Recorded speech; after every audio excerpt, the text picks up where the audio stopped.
comienzos del siglo XVI, cuando no habían transcurrido ni 10 años desde la rendición de Granada a los Reyes Católicos, una nueva palabra entra a formar parte del vocabulario histórico español: morisco, que a partir de entonces designará a aquellos musulmanes obligados a abrazar la religión católica o a salir de España.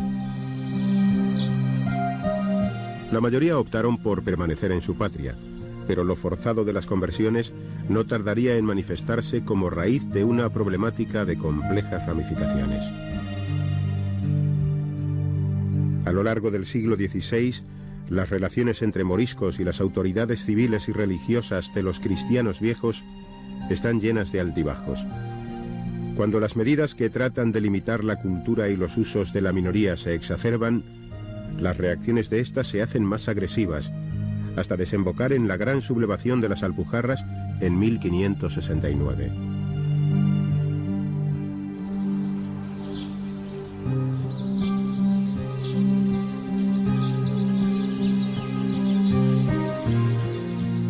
La derrota de los sublevados plantea un nuevo escenario.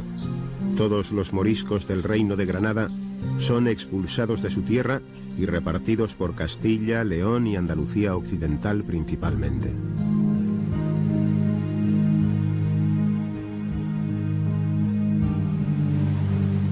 Pero la problemática de base subsiste: la difícil convivencia, la actividad de los turcos en el Mediterráneo, que hacía de los moriscos unos potenciales enemigos dentro de las fronteras, y las presiones del estamento eclesiástico hicieron que al final, prevaleciendo la razón de Estado, se optara por una solución drástica: la expulsión.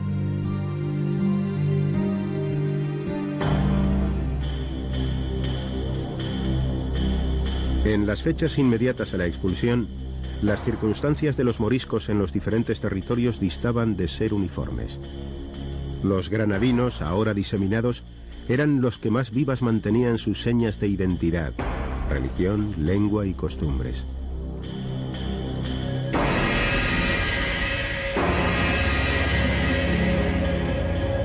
En contraste con ellos, los moriscos castellanos, poco numerosos y muy repartidos, tras siglos de convivencia con los cristianos, estaban al borde de la integración y la asimilación total.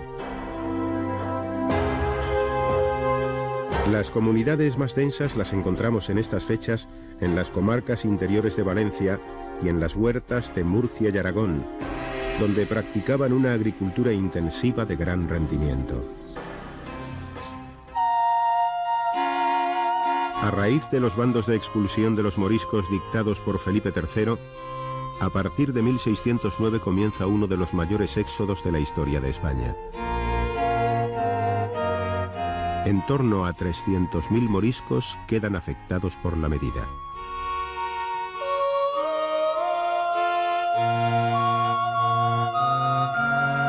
Un gran contingente de moriscos aragoneses y castellanos, conocedores del bando de expulsión de los levantinos y previendo igual suerte, se adelantaron a la promulgación del propio y se dirigieron a Francia, donde al parecer Enrique IV se disponía a acogerlos si hacían explícita profesión de fe católica, orientando a los que rehusaran a los puertos de embarque hacia Oriente o el norte de África.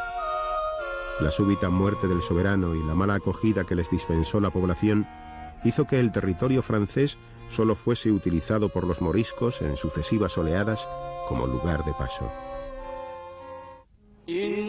La práctica totalidad de los moriscos aragoneses, muchos castellanos y andaluces, y en menor medida levantinos y catalanes, se dirigieron a Túnez, donde el sultán de la regencia turca, Uthman Bey, no solo los acogía con gran hospitalidad, sino que alentó su afluencia hacia el país.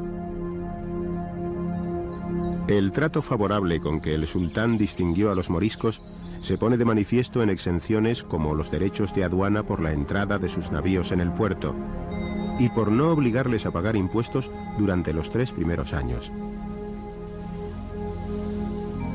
Se les proporcionaron medios de defensa en sus asentamientos y se les facilitó grano para sembrar. Además, quedaban al margen de la jurisdicción de las autoridades ordinarias, al concederles el derecho a tener sus propios jefes de comunidad. Tanto en Túnez como en otros países del litoral norteafricano, la presencia andalusí de emigrados o expulsados tenía una tradición de siglos.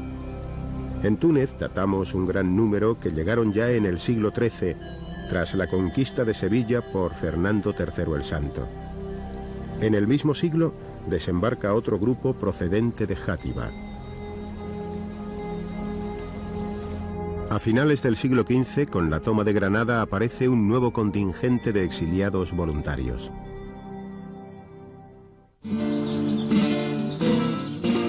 Desde los primeros tiempos, los andalusíes ocuparon cargos de confianza en la corte y en la milicia tunecinas.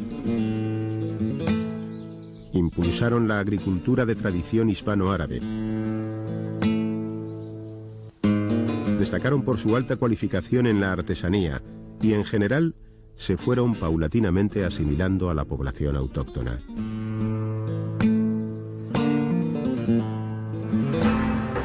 Sin embargo, fue con la llegada de los moriscos expulsados en 1610 cuando se produjo la gran oleada, aquella cuya aportación es posible vislumbrar hoy día en los numerosos vestigios que han perdurado y por la memoria colectiva que no se borra con el paso de las generaciones. De todos los países a los que los moriscos se dirigieron, Túnez fue el que mejor acogida les dispensó y al que llegó el grupo más numeroso, calculado en más de 50.000 personas. Muchos fueron acogidos en su casa, hoy su mausoleo, por el santón Abulcacén Gelizi. El nivel cultural y profesional de los recién llegados en conjunto se puede calificar, como veremos, de elevado.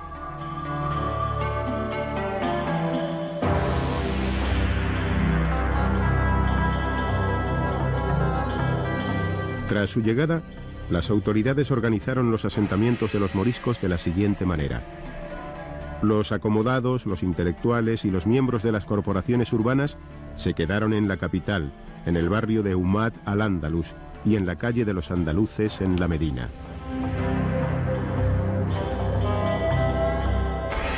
Otro grupo, compuesto por hortelanos, artesanos y pequeños comerciantes, se estableció en centros creados a escasa distancia de la capital, como en la villa de Al-Alia.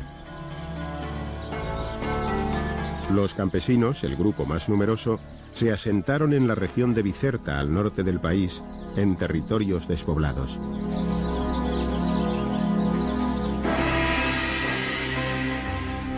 Algunos de ellos, procedentes de Holanda, ganaron terreno al mar cultivándolo hasta la misma orilla. Otros se establecieron en la capital, Bizerta, fuera de las murallas, como el arquitecto Ibrahim ibn Disin el-Andalusí, al que debemos la construcción de la Fuente de la Noria.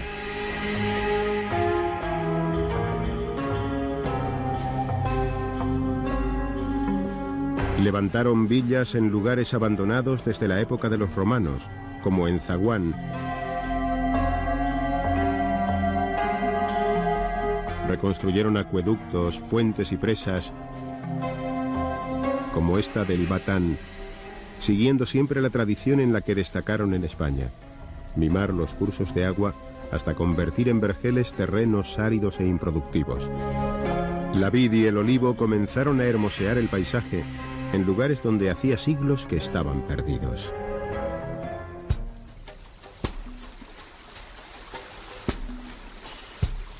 Siguiendo el cauce del río Medjerda, a contracorriente, encontramos Testur, una villa y un entorno agrícola que resultan emblemáticos de las formas de poblamiento morisco.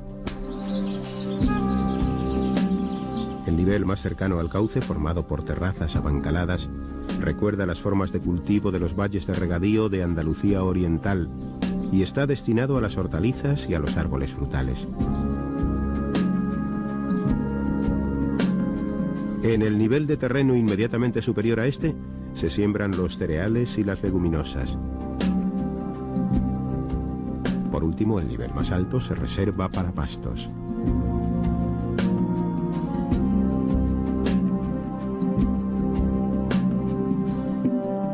La villa de Testur. A poco que observemos, al acercarnos nos sorprenderá ver sus casas coronadas por tejas, en un país donde las terrazas son el elemento más común. Pero no en vano estamos ante la réplica de un pueblo hispano-musulmán. La gran mezquita de Testur fue construida por un morisco de origen aragonés, tajarino. En ella podemos destacar algunos aspectos que ponen de manifiesto su relación con otros edificios españoles. En su interior, los motivos ornamentales de los arcos y los relieves de las cúpulas impregnan al conjunto de un aire hispano-renacentista indudable.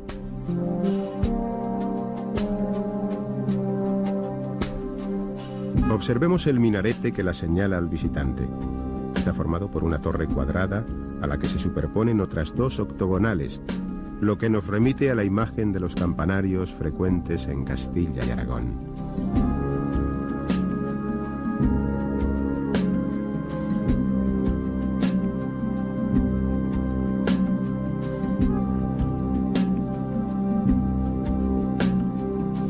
Otro tipo de alminar de clara influencia hispano-musulmana volvemos a encontrarlo en mezquitas como la de El Casar, situada en pleno corazón de la Medina tunecina.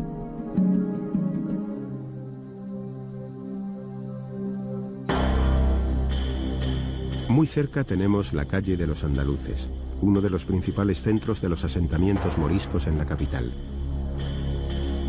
En algunas de las puertas claveteadas de sus casas encontramos un detalle que puede pasar desapercibido al observador: el trazado de cruces entre el resto de los adornos que componen los clavos.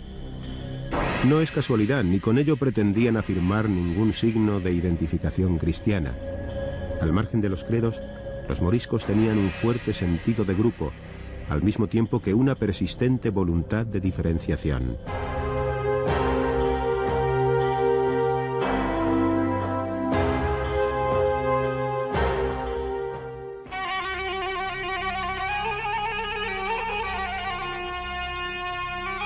Situada en la península de Cap Bon, Sulimán es otra villa morisca, donde podemos ver la influencia española en el entramado geométrico de sus calles principales y su plaza, que contrasta con los recorridos tortuosos de las villas musulmanas.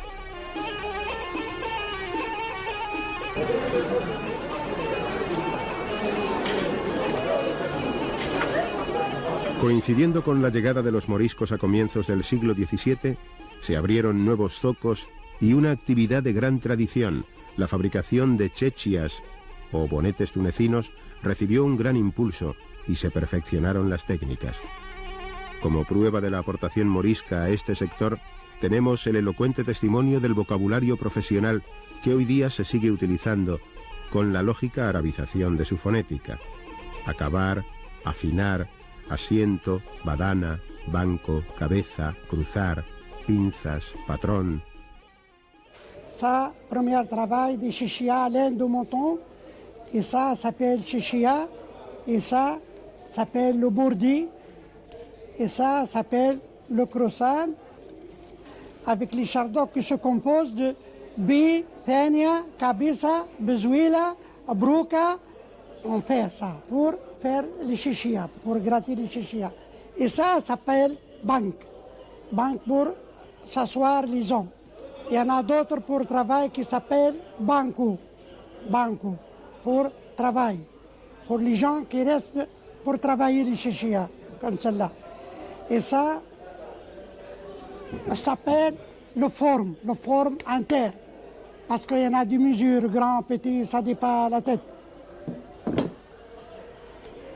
Et 7 noms, tous travaillent à la main. Les chichia travaillent tous à la main, il n'y a pas de machine. Et ça s'appelle le fils, et ça le bourdi, et ça le croissant.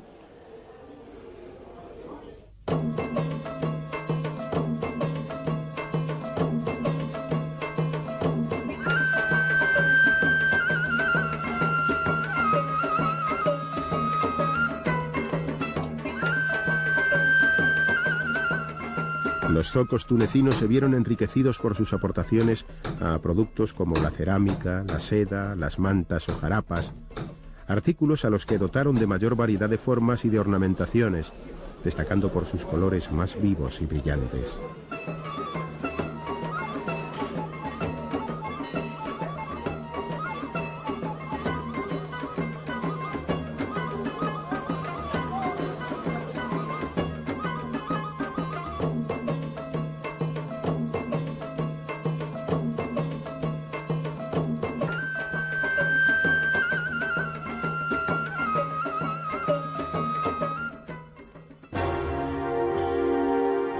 La cocina no permaneció tampoco al margen de la influencia hispano-morisca, naturalmente adaptándose a los productos y maneras propios del país. Pero ¿quién no reconocerá aspectos y sabores de la cocina española en algunos platos de la cocina popular tunecina? Más concretamente se podrían señalar elaboraciones como los buñuelos, citados ampliamente en textos del Siglo de Oro como típicamente moriscos. Empanadas y empanadillas, igualmente de gran tradición en España, y de las que se cuenta que los moriscos, en el tiempo de su expulsión, no las rellenaban de carne, sino de oro y piedras preciosas, para llevarse de esta manera la fortuna que no podían pasar de ninguna otra forma.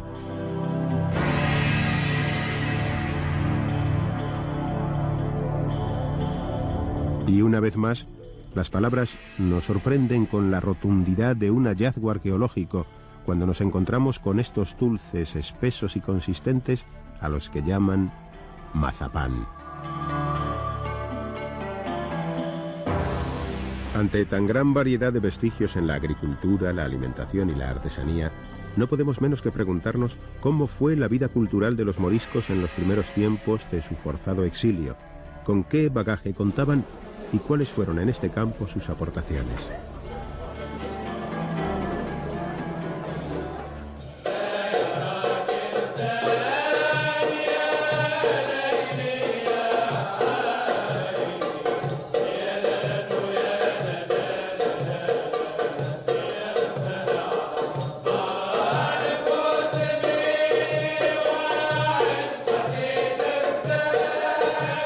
Respecto a la música, resulta evidente el parentesco del maluf, canto tradicional tunecino de aire melancólico, con el flamenco. Pero además, incluso el término cante jondo, con que a este también se le conoce, es usado en Túnez para designar ciertos cantos introducidos por los moriscos.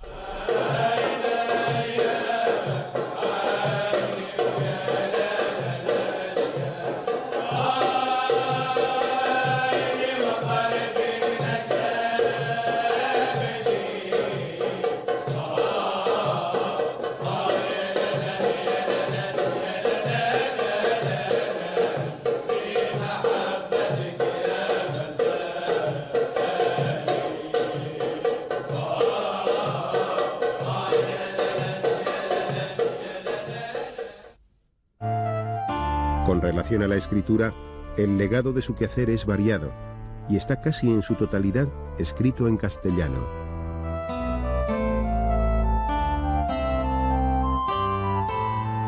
Las temáticas de las obras que han llegado hasta nosotros van desde los tratados de polémica religiosa hasta los manuales de instrucción para artilleros.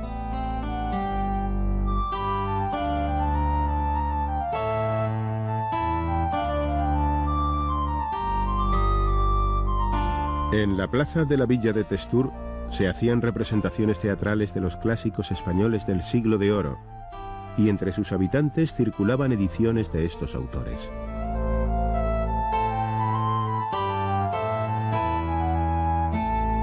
De entre todas las obras de creación merece destacarse De la creencia y de lo que debe saber el mahometano y otras cosas curiosas, cuyo autor es desconocido. La obra, a la vez que tratado de moral y liturgia religiosa, está cuajada de poemas, escenas y referencias a Garcilaso, Lope de Vega y el Romancero General. El autor plantea la regeneración moral dentro del Islam y encuentra ejemplificaciones literarias adecuadas en autores cristianos. Magnífico ejemplo de mestizaje cultural sobre el que nos han ido ilustrando historiadores de la talla de Américo Castro y escritores de la de Juan Goytisolo.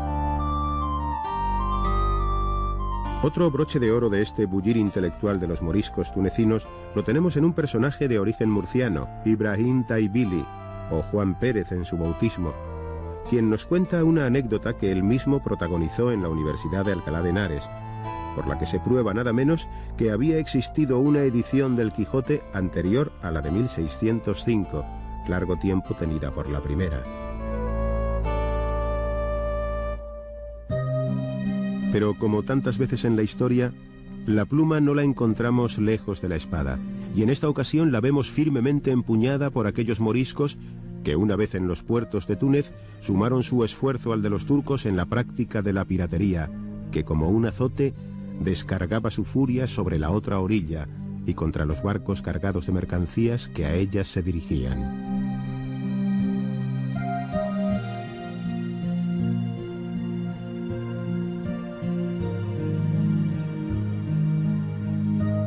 Los rasgos diferenciales de las comunidades moriscas asentadas en Túnez se mantuvieron con vigor durante mucho tiempo. A ello contribuyó la rigurosa endogamia que practicaban, que sin embargo no podía dejar de debilitarlos a la larga. Así, en las villas moriscas de Testur y Solimán la mantuvieron hasta mediados del siglo XVIII, en que comenzaron a mezclarse con las sucesivas oleadas de montañeses que fueron llegando a la villa. Estas fechas coinciden con los testimonios de viajeros que afirman que el castellano lo continuaban hablando la mayoría de los habitantes de estos poblados. Hoy podemos encontrar todavía apellidos de origen español como Negro, Blanco, Moro, Morisco, Santos.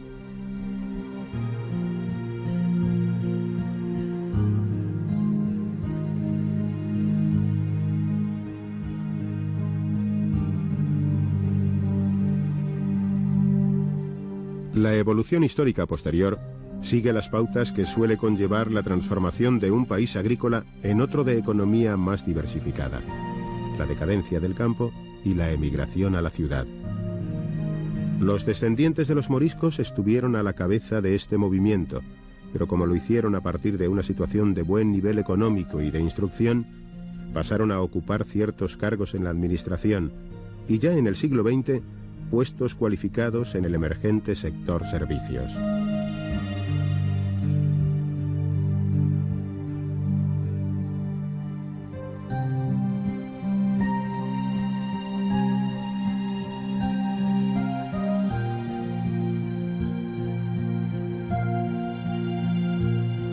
Políticamente continuaron manteniendo su representación propia en las instituciones de gobierno del país, hasta el establecimiento del protectorado francés en 1854.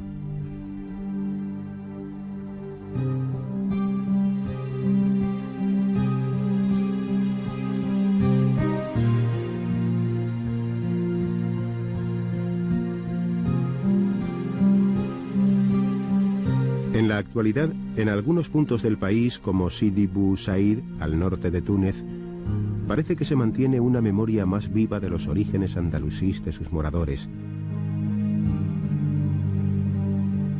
Y quizás sea posible encontrar ecos remotos de algunos apellidos de origen español entre los cuidadores de las rosas que hermosean sus jardines, quienes afirman con orgullo que de ellas se extraen las mejores esencias de Túnez, pues no en vano son las rosas de Al-Ándalus.